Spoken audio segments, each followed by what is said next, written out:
Cuánta razón tuvo el presidente Andrés Manuel López Obrador cuando hace poco más de un año le advirtió a la oposición que Claudia Sheinbaum Pardo es una mujer excepcional, muy inteligente, de carácter y que con ella no se relajaría la disciplina.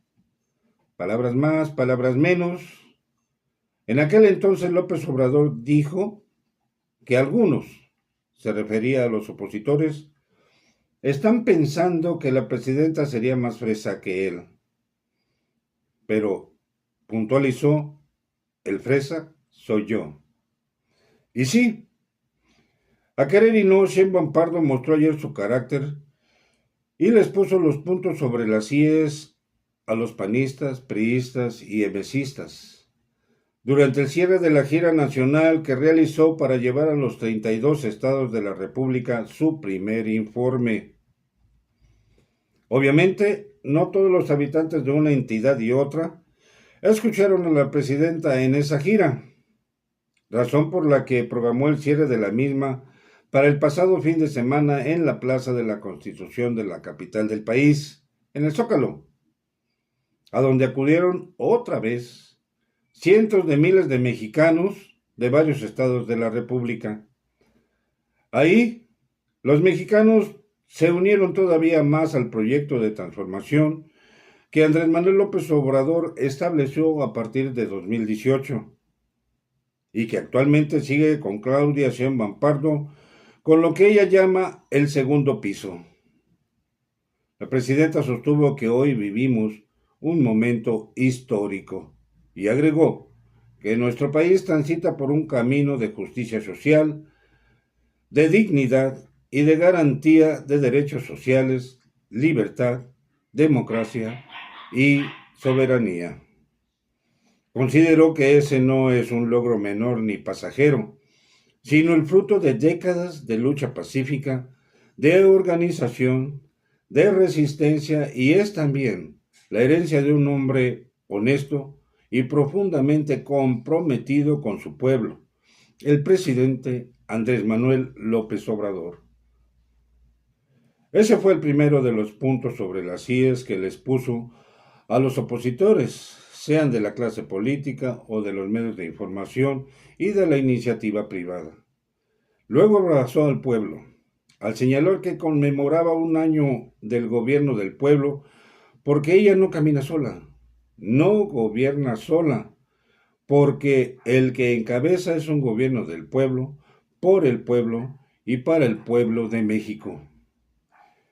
Siguió con una referencia a esos sectores políticos que están casados con el neoliberalismo y que una y otra vez han buscado con empeño separarla de Andrés Manuel López Obrador, dividirlos, con el propósito de acabar con el movimiento de transformación.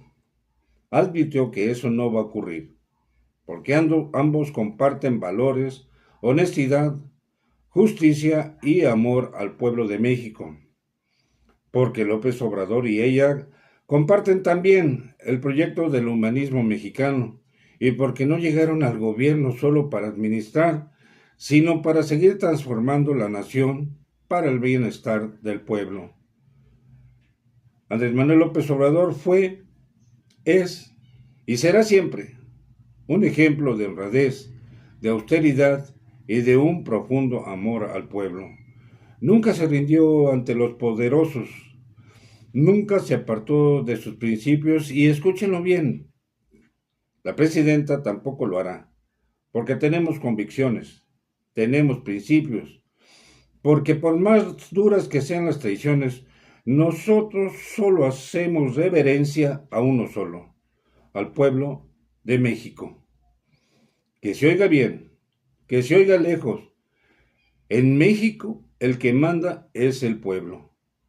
Ese fue otro punto sobre las IES para los panistas, priistas y emesistas. Y puso otro, al señalar que los conservadores quisieran que se olvidara cómo se vivía antes, presidentes rodeados de lujos, gobiernos alejados de la gente y fortunas construidas al amparo del poder público.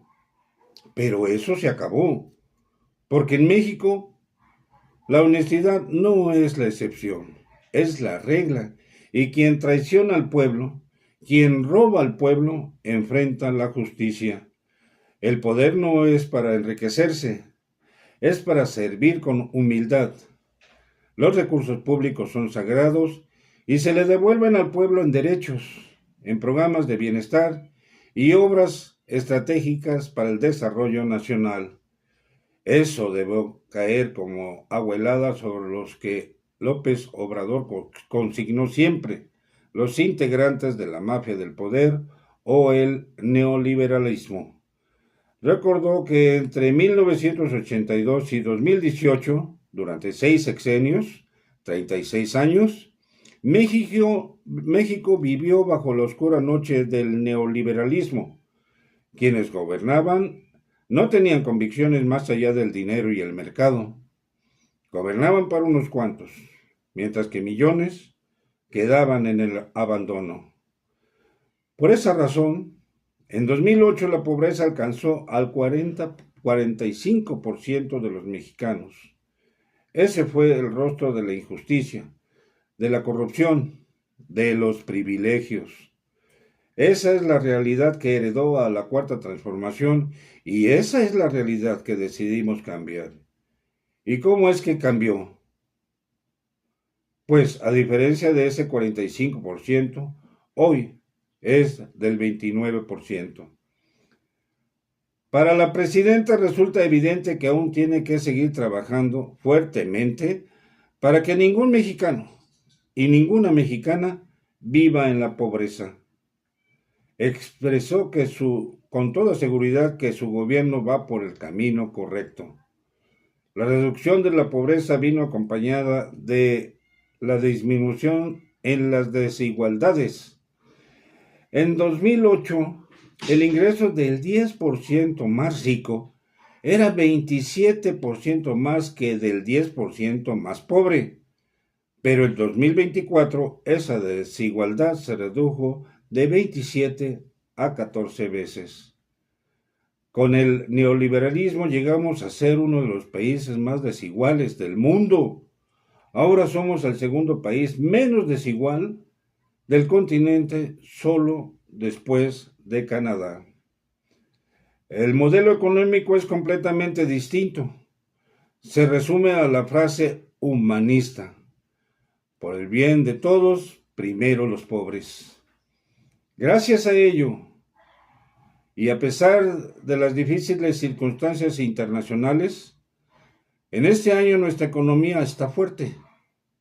Se tiene un crecimiento anual esperado de 1.2% frente a las catastrofistas que anticipaban una caída. La inversión extranjera directa fue récord en el primer semestre de 2025. El turismo creció 13.8%. Nuestra moneda se mantiene por abajo de los 19 pesos por dólar. El desempleo se ubica en 2.7%, uno de los niveles más bajos del mundo. Y la inflación anual en septiembre fue del 3.7%. En México gozamos de libertades y democracia. Contrario a la mentira que se escribe en la mayoría de los medios, es claro para el mundo entero que en México no se reprime. No se usa la fuerza del Estado contra el pueblo. Se respetan los derechos humanos. Se practica la mayor libertad de expresión de la historia. No existe censura y todos los poderes son elegidos por el pueblo de México. Todo lo anterior fue parte de un discurso que elaboró para antes de llegar a más cifras y datos de su primer año de gobierno. En síntesis, el de ayer fue un día muy malo para los panistas, priistas y emesistas, que yo esperaría que se sentaran a pensar con la cabeza fría para corregir, pero pensar no se les da mucho, y menos corregir, porque para ellos sus intereses personales, de grupo y de partido están por arriba, muy por arriba del interés de los mexicanos y del país. ¿A poco no? Y fue un buen día para los mexicanos, para la presidenta y para la Cuarta Transformación.